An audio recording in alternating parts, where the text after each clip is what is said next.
Bismillahirrahmanirrahim. Perkenalkan, nama saya Salma Azhar Fadila, NPM saya 10222013. Saya dari kelas C1 Akuntansi.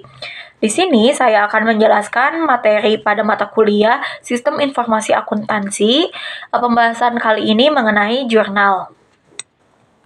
Bismillahirrahmanirrahim. Perkenalkan, nama saya Salma Azhar Fadila, Jurnal. Apa itu jurnal? Jurnal adalah transaksi keuangan yang direkam dalam formulir, seperti faktur penjualan, faktur pembelian, bukti kas masuk, atau kas keluar, dan selanjutnya dicatat untuk pertama kalinya dalam catatan akuntansi yang permanen disebut jurnal atau Book of Original Entry. Jurnal terbagi menjadi dua jenis. Yang pertama ada jurnal umum atau general journal. Yang kedua ada jurnal khusus atau specifical journal. Untuk contoh jurnal seperti pada gambar di samping, ada tanggal, keterangan, ada nomor bukti kas, nomor rekening, nomor rek, dan debit dan kredit. Apa jurnal harus dipecah? Karena yang pertama untuk mengumpulkan dan menggolongkan transaksi yang sama yang frekuensinya terjadinya tinggi. Yang kedua untuk mengurangi pekerjaan pembukuan ke dalam buku besar dan untuk menggolongkan transaksi yang dicatat. Lalu yang ketiga untuk memungkinkan pekerjaan pencatatan transaksi ke dalam jurnal dilakukan oleh beberapa orang. Lalu yang keempat untuk menciptakan pengendalian intern. Untuk jenis-jenis jurnal, yang pertama jumlah jurnal harus memadai. Yang kedua, jurnal digunakan untuk memisahkan transaksi ke dalam penggolongan pokok. Yang ketiga, penggunaan jurnal berkolom diposting ke buku besar cukup 1 kali. Yang keempat, nama kolom dalam jurnal harus sesuai dengan nama rekening yang bersangkutan dalam buku besar. Yang kelima, kolom 2 dalam jurnal digunakan untuk mengumpulkan angka yang akan diringkas dalam rekening yang bersangkutan dalam buku besar.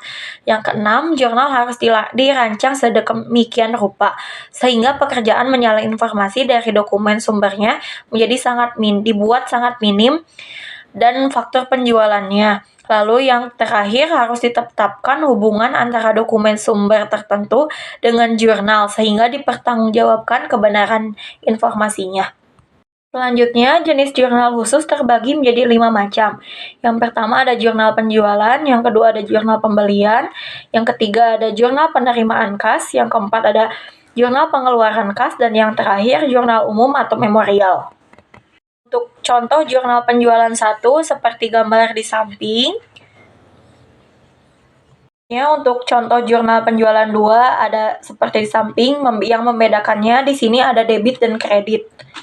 Untuk jurnal pembelian, sama seperti jurnal yang tadi sebelumnya, ada debit dan kredit.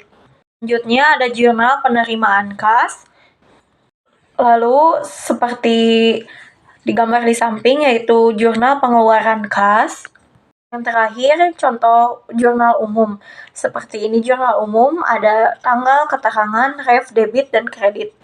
Metode pencatatan dalam data ke dalam jurnal terbagi menjadi 4. Yang pertama, informasi dalam dokumen sumber disalin dalam jurnal menggunakan tangan. Yang kedua, digunakan menggunakan mesin pembukuan.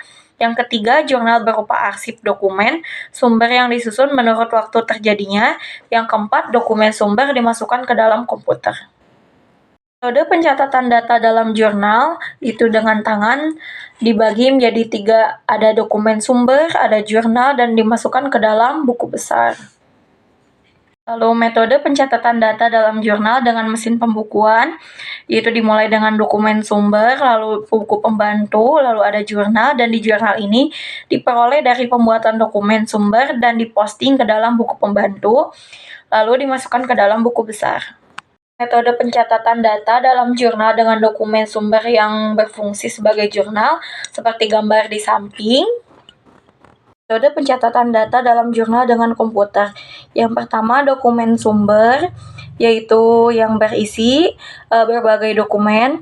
Lalu yang kedua ada lambang persegi panjang dengan atas yang miring, yaitu pemasukan data ke dalam komputer melalui online terminal. Lalu selanjutnya ada lambang pita magnetik. magnetik yang lingkaran seperti kolom cat, yaitu arsip komputer yang berbentuk pita magnetik. Lalu selanjutnya ada arsip induk yang belum dimutaakhirkan, sama seperti simbol yang tadi. Lalu selanjutnya ada run updating. Dan yang terakhir ada arsip induk yang telah dimutaakhirkan. Cukup sekian yang dapat saya sampaikan. Mohon maaf apabila ada kesalahan dalam menyampaikan materi yang saya sampaikan tadi. Ditutup saja dengan doa. Wassalamualaikum warahmatullahi wabarakatuh.